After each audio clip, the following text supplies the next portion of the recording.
దేవాని దివ్యవాక్యము ఏవేగా మాకు దొరికెను.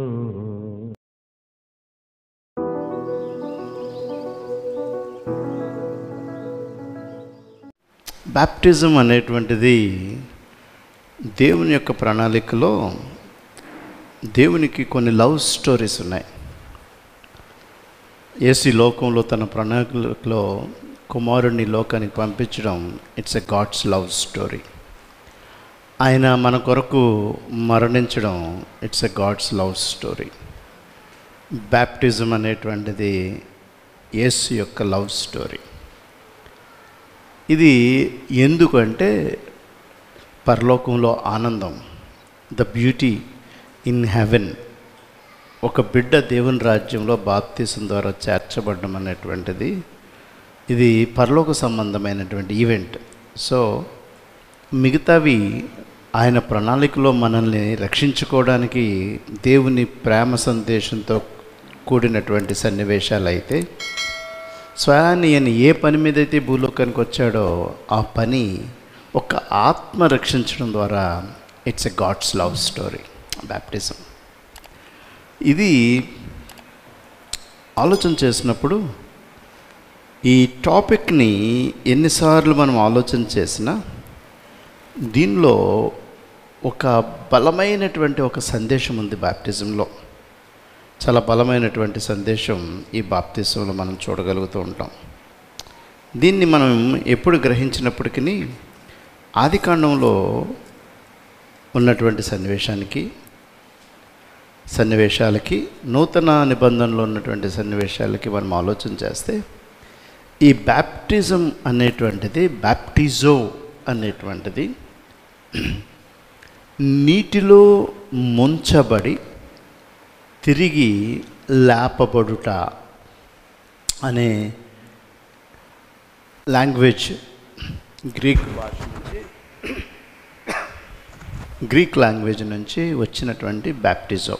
Out of water, నీటి నుంచి. అదే పౌలు చాలా డ్రమాటిక్గా ఏం చెప్తాడంటే, ఒక డ్రామా చెప్పినట్టు ఎలా చెప్తాడంటే, ఏ వ్యక్తి అయితే యేసుక్రీస్తుని లోకరక్షకుడిగా అంగీకరించి బాప్తిసం పొందడం ద్వారా గత జీవితాన్ని నీటిలో సమాధి చేసి, బరీయింగ్ యువర్ పాస్ట్ లైఫ్, గత జీవితాన్ని ఆ యొక్క నీటిలో సమాధి చేసి తిరిగి లేచుట ద్వారా నూతన జీవితాన్ని పొందడం అనేటువంటి దాంట్లో ఆ నీటి నుంచి సమాధి చేయబడడం, తిరిగి లేపబడడం అనేటువంటి ఈ కాంటెక్స్ట్ని పౌలు చాలా క్రీస్తు సందేశాల నుంచే ఈ భాషని మనకి తెలియజేశాడు. ఆదికాండంలో చూస్తే మొదటి వచనం, రెండవ వచనంలో ఆదియందు దేవుడు భూమి ఆకాశములను సృజించెను, భూమి నిరాకారముగాను శూన్యముగా ఉండెను, చీకటి అగాధి జలములపైన కమ్మి ఉండెను, దేవుని ఆత్మ జలములపై అల్లాడుచుండెను. సో ఈ క్రియేషన్ని చూస్తూ ఉంటుంటే ముందు ఈ శూన్యము ఇదంతా ఉండగా ఈ లోకానికి కనపడింది జలాలపైన దేవుని ఆత్మ.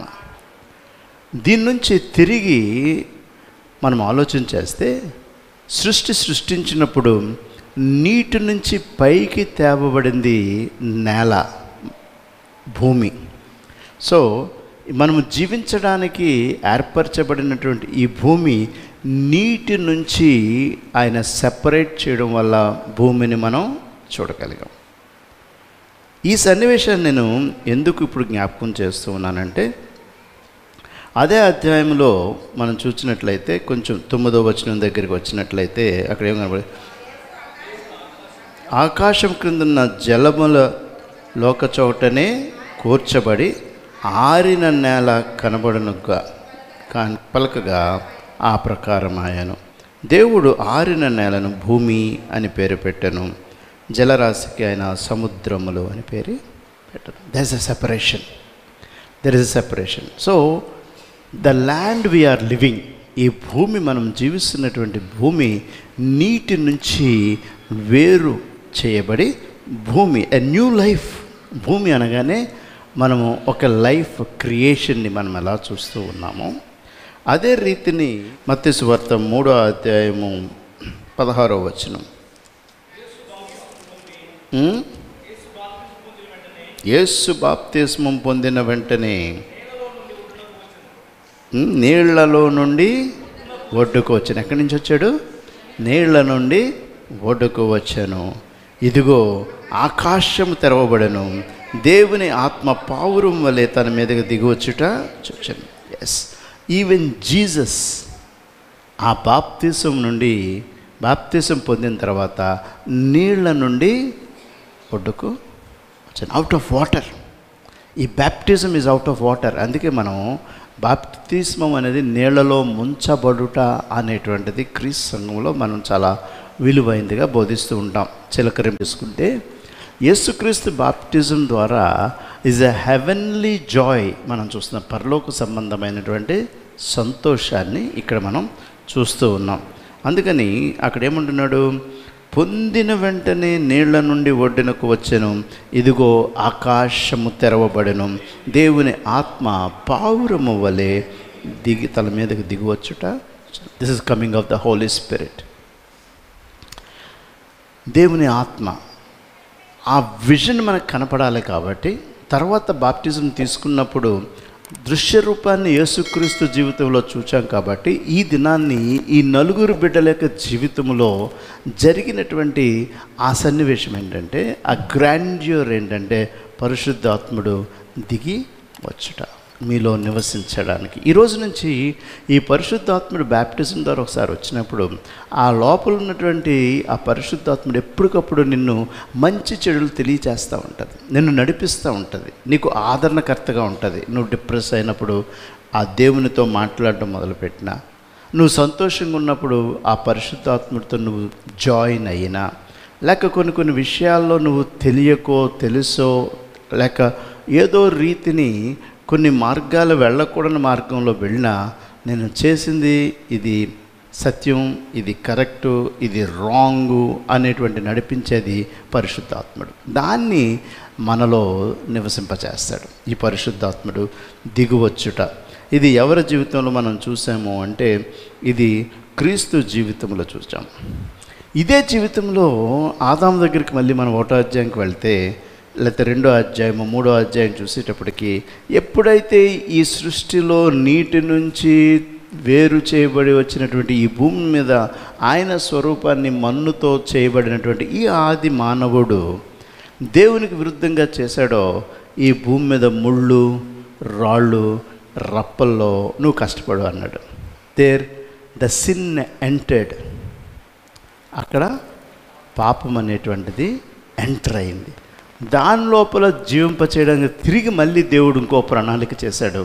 అదేంటంటే, ఇలాంటి దేవుని అవిధేయత ద్వారా సస్యశ్యామలమైనటువంటి పరలోకంలో ఉండేటువంటి ఈ ఏదెన్ నుంచి ఆ పాపము వేరు చేయబడిన తర్వాత రాళ్ళు రప్పలు లాంటి జీవితంలో జీవించేటువంటి ఈ మానవాళిని అలా విడిచిపెట్టడం ఆయనకి ఇష్టం. ఈ మరణించినటువంటి క్రీస్తు తిరిగి ఏం చెప్తున్నాడంటే, ఆ యొక్క బాప్తిసం ద్వారా ఆయన రాజ్యంలోకి మనల్ని ఎంటర్ అయినటువంటి మనల్ని మళ్ళీ వస్తాను, మళ్ళీ మీతో నేను మళ్ళీ భోజనం చేస్తా, I'm preparing A place for you, నీ కొరకు పరలోకంలో స్థలము సిద్ధపరిచాను, అక్కడికి మిమ్మల్ని తీసుకెళ్తాను. ఈ స్టోరీ అంతా రన్ అవ్వడానికి ఈ బ్యాప్టిజం అనేటువంటిది నీ యాక్సెప్టెన్స్.